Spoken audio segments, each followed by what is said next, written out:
Thank you very much, NTV and Nation Media Group, for reaching out to us here at CAK. My name is David Kemei, the Director General for Competition Authority of Kenya. All right. I joined this authority in October last year, so I've been here for like 9 months.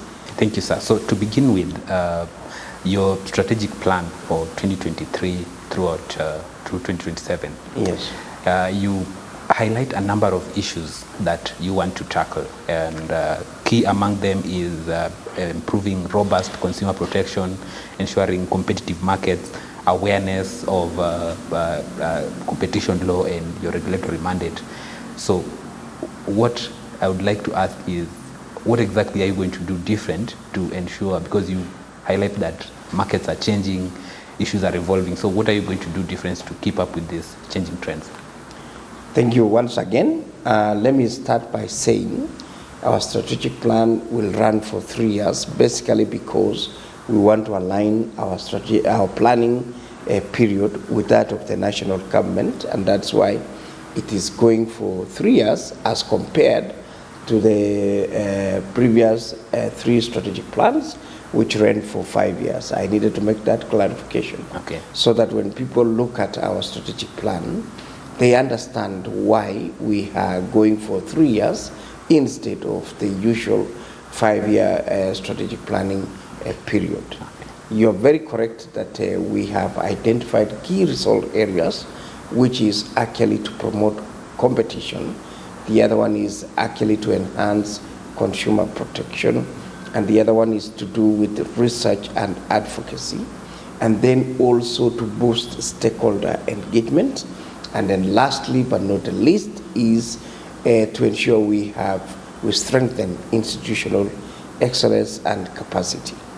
What is going to be different this time round is that we will be moving into regulating digital markets, which we have not done before, and that will be enabled by the amendments of our Act, which is now at a stage of being presented to Parliament for debate. And we are hopeful that our legislators will see the wisdom of amending that Act to give us the legal muscle and mandate to regulate online markets, digital markets, e-commerce that is actually gaining momentum in our country. Okay, what is stopping CAK?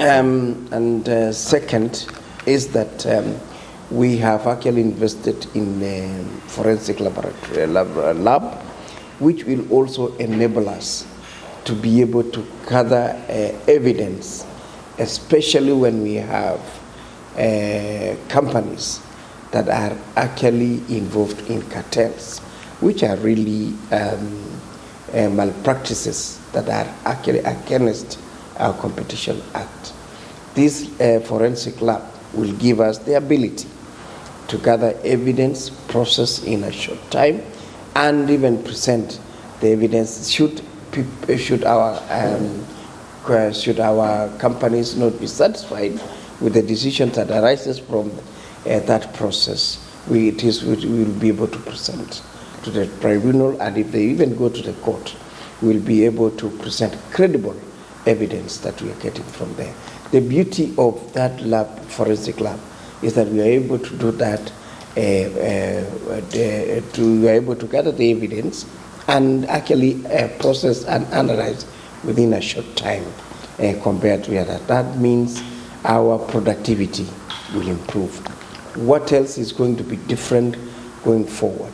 We are going to boost stakeholder engagement, especially at the regional level with the regulatory agencies, at a continental level with our Continental Competition Authority that is at a nascent stage of being established, and even worldwide with the international regulatory agencies. Okay. What is also going to be different is that we are going to enhance consumer protection in digital markets, which we are not there at the moment.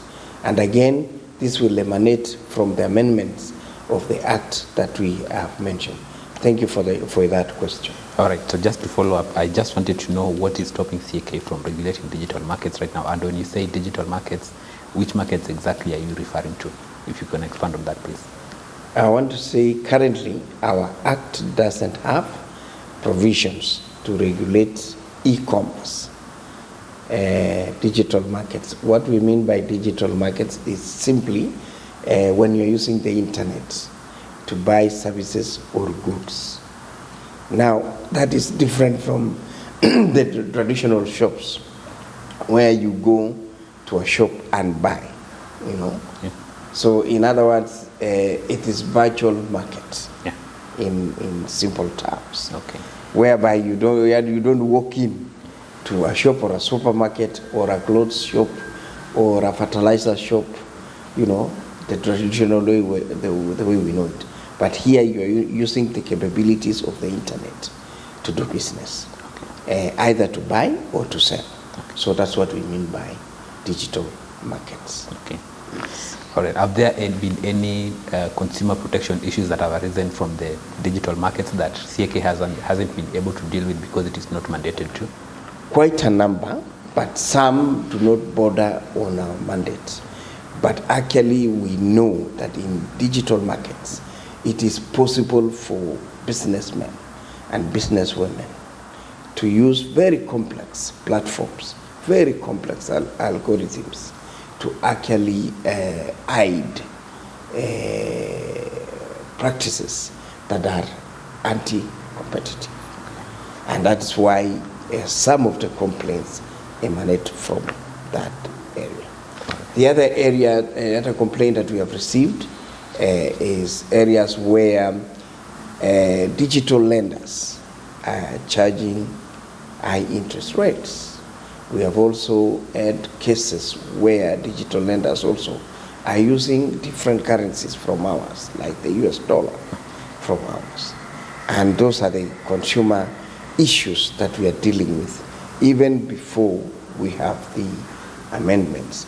We also have complaints that border on criminalities, like somebody buys some goods online, virtually, and then those goods are not delivered. Again, you see that that is borders on criminality, and we work with agencies that deal with those issues. We forward to them and we follow to work together because we have MOUs with most of the government agencies that deal with regulatory issues to ensure that those complaints are actually dealt with to the satisfactions of our Kenyans who are using a virtual platform to trade or even to do commerce in digital space. Thank you. Now, the funding gap or the resource gap for this plan is around 1.4 billion. How do you intend to plug this gap going forward? Thank you very much, because that is a very hot area, in the sense that most jurisdictions, not only Kenya, is facing very tight fiscal moments, in the sense that there is quite a lot that needs to be done and to be budgeted for, and the resources are not that enough. There's no day we'll have enough resources. So what we envisage to do to actually bridge that gap is, one, we are engaging our stakeholders, especially the development partners, in many of the aspects that we have in that strategic plan, so that together we can walk this journey as our partners will provide the resources, some of the resources that we need. In addition to that, we have advanced regulatory agencies in the competition area and consumer protection space. We will also approach them so that they can actually also take up some of the areas that they are already advanced, that we are looking into. For instance, if we are talking about regulating digital markets, there are regulatory agencies in this world that have gone ahead, and we will approach them so that they can now support us in actually implementing our act once it becomes law, like Fair Trade Commission in US, and we know there is a challenge because of the new administration in US. There is also in Japan, in Korea, in Europe. We have the EU Competition Authority Commission there. We also have in UK the regulator there for competition. Will approach such regulatory agencies to support some of our activities and help bridge that gap that we are talking about. In addition to that, there are organizations that are actually international in nature, and they have been created for purposes of championing competition and consumer protection issues. We will also be approaching those so that we can work together. Okay. There are also regional regulatory agencies like COMESA. We will also work with them because they support some of the activities. We are happy that we worked with them in a research or market study on food chain, and also in capacity building. They've also stepped in. Those are the kind of partners we will be approaching so that we work together and bridge the gap that we have. Okay. We'll also be looking for innovative ways of raising funds, and we intend to approach experts in this area of competition so that we can work together and come up with innovative ways of bridging the gap. Because what I mentioned earlier are traditional ways of doing it, and that has always worked. But sometimes you will need to be innovative in bridging that gap. So that's why we will actually be talking to experts and see what are the other ways we can bridge that gap. Okay. We will not be looking to increase penalties and such, because our desire is to balance self-regulation and compliance in our economy. So that's not an area that we will seek to use to bridge that gap. All right. But the other. So maybe can you give me a highlight of the key industries that you're looking into right now, and perhaps the reasons you're doing that? One of the industries that we are actually looking into is the sector for digital lenders. Right, that's where they lend online and all that, meaning that they are not traditional lenders like the banks or the other lenders that we have, because of many complaints that we are getting. So we are focusing on that. What sort of complaints? Pardon? What sort of complaints? Complaints about interest rates that are charged, and complaints about use of different currencies, as it were, and then disclosure of information when contracting and giving out the loan that the people have.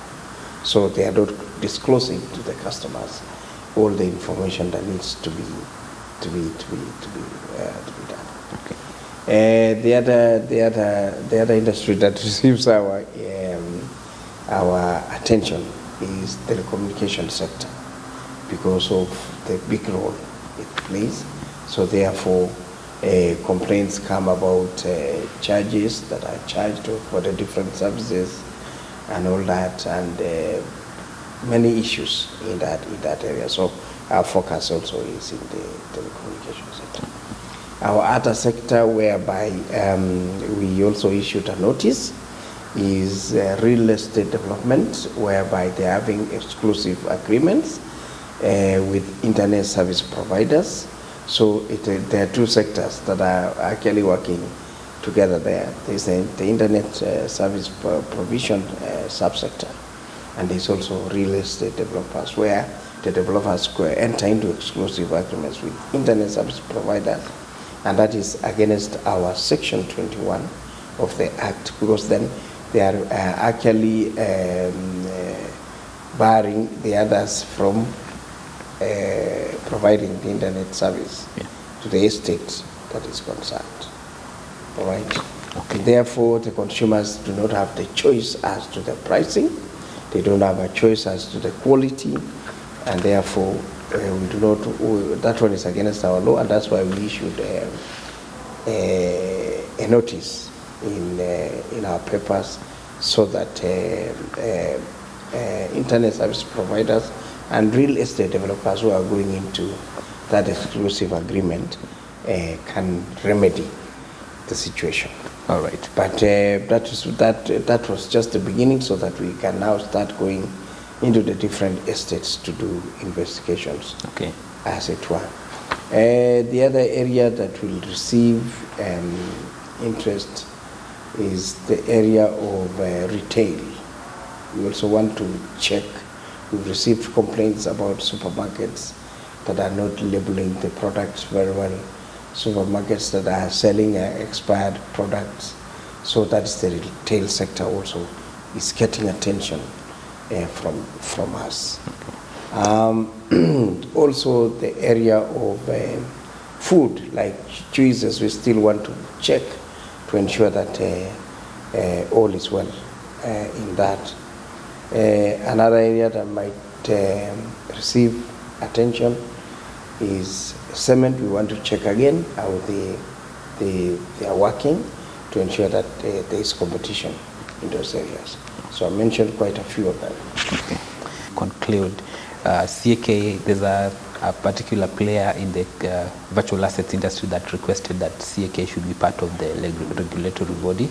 So I wonder if there are any competition or consumer protection issues that you've noted in this industry that you'd like to regulate or input on going forward. Area there again is people losing their money because they've been induced to make investments in that area, and that brought us more on criminal aspects of the transaction than competition aspects. But every market, not that one alone, has competition issues and it has consumer protection issues, whichever industry you look at. Whether it is virtual, like the way cryptocurrency is traded virtually, those concerns are there. You mentioned that some of the stockholders think that CAK should be represented. I think we'll be making our comments. We know that it is maybe at the second reading now in Parliament. We still have a chance to make our comments. Okay. But our position is that we would like to be an arbiter that is not involved in the decisions being made about that industry, so that now we are completely independent and we can make our decisions independently. So we do not want to be involved in the decisions that are being made in that particular organization or regulator. In that case, it would be better if we are separate, the way we are separate from central bank, we are separate from IRA, so that we can work together to give customers, to protect the rights of customers. We would like people to run to us and come to us because they know we are independent. But if you are part and parcel of the decision making in that organization again, it limits our independence as a regulator. Okay. Yes. So does that mean that you'd not like to be part of the board that has been established of 5 regulators? We would really hesitate if that were to be the case, because of independence that we value. Yes. All right. Yes. Okay. Thank you. There's something you want But other organizations like CPK, that is their domain, because it is about currency, it is about trading. You know, they can best influence policies from being inside there. Yeah. All right. But for us, we are slightly different, and we'd like to be a watchdog for the market. All right.